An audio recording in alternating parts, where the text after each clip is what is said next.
Minister, I welcome yesterday's announcement in agriculture. In Pillar 1, I believe in convergence, and I agree with that.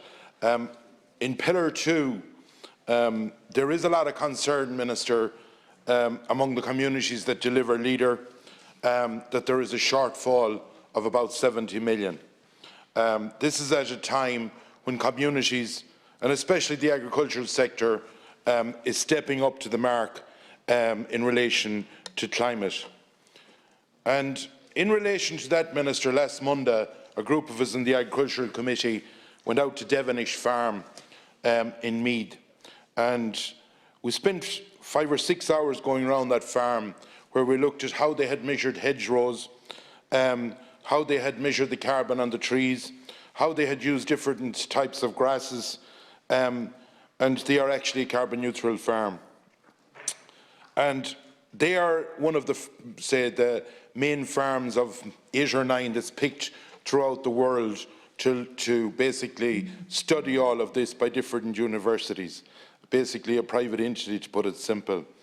And what I am wondering, Minister, on a few different parts between agriculture and climate is this government, in light of the developments that has happened, that we have seen from people involved in LEADER, that there is a shortfall in their view, will the government pick up that gap that's there to make sure that the programme that is vital to rural communities will be delivered?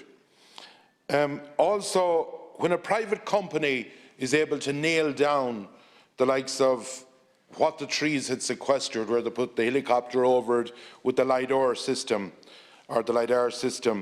and their hedgerows. I've heard in the last week or two that Teagasc, who gets a lot of money from the state, and the government aren't looking at the hedgerows in the line of the tonnage that we have sequestered around this country. And we are looking at carbon budgets, and still we don't know where we're starting from, because we don't know what we have sequestered, which is a damn bad way to go, basically putting pressure on people. And in light of that, you have an agricultural community that don't mind standing up to the mark, but don't want to be doing something that is totally under false figures. And I am wondering why the likes of the government hasn't brought in the likes of Devonish, that has done all this work, to be able to, be it help Teagasc or help a government with more accurate figures.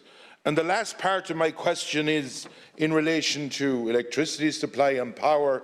You stated in the last few days, or in the last week, in an interview with the Farming Independent, that you wouldn't rule out the reopening of Shannon Bridge and the reopening of Lanesborough.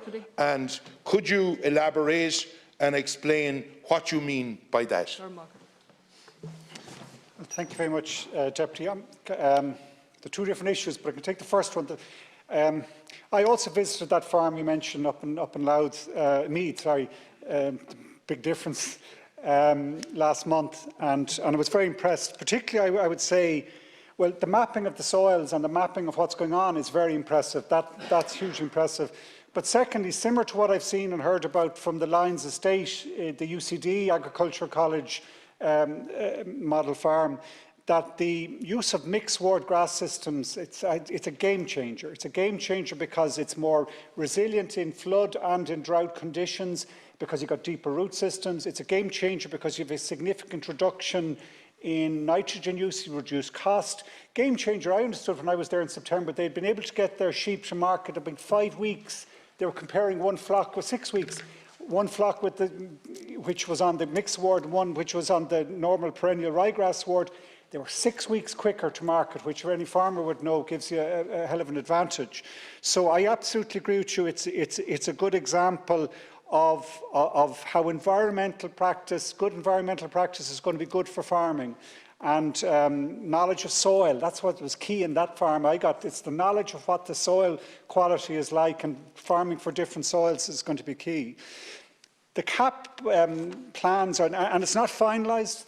The budget, the final payment, it's still in consultation and with stakeholders and others. So the final kind of design of the whole new Common Agricultural Policy scheme has yet to be agreed. But in my mind, it's a significant step in the right direction towards this, paying farmers for good environmental services in both Pillar 1 and Pillar 2. And actually, I remember we were sitting in those seats up there. We were talking about a lot of what's now contained in the plans. You know, this plan, hedgerows critical, but also the ability, as we talked many times, the ability for a lot of farmers to plant trees while still farming.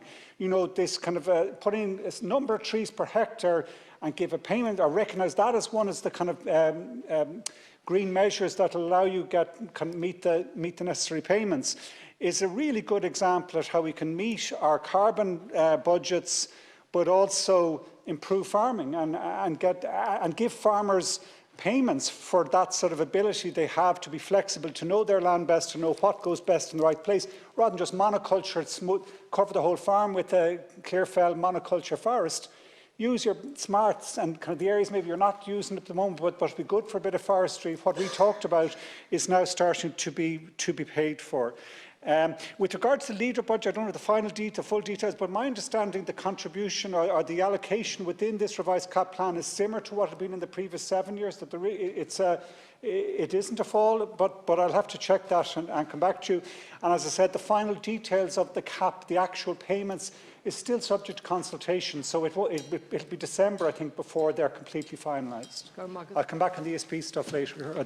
Yeah, thanks, Minister. And look, we'd have talked about it many a time, but talking about it and doing it is two different things. My understanding, and this is by the people that's involved in Leader for many years, that they are about 70 to 80 million down.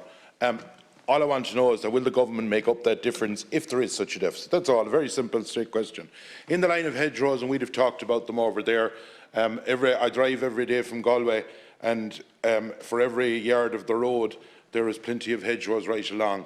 And my understanding is, and that time we'd have talked about it, that they needed to be counted in the sequestration they do. My understanding was that the department and that we were going down that road and we're going to have this done. But I am hearing in the last week that this isn't even going to be one of the offsets, or that farmers in their agricultural side of it won't be basically have a mitigating measure in that, when there is so much of them around the country and when there is such an opportunity. But the one thing I'm saying, Minister, is there's no point foisting something on top of farmers if we don't know the accurate figure before we start. And you might comment on Lanesborough and Shannon Bridge before the lights go out. It's to stop the lights going out is our critical concern at the moment. You'll know there's been a lot of public comment about the fact because we had 2 large gas plants down and we had auctions which hadn't delivered new backup power that were very tight for the next number of years.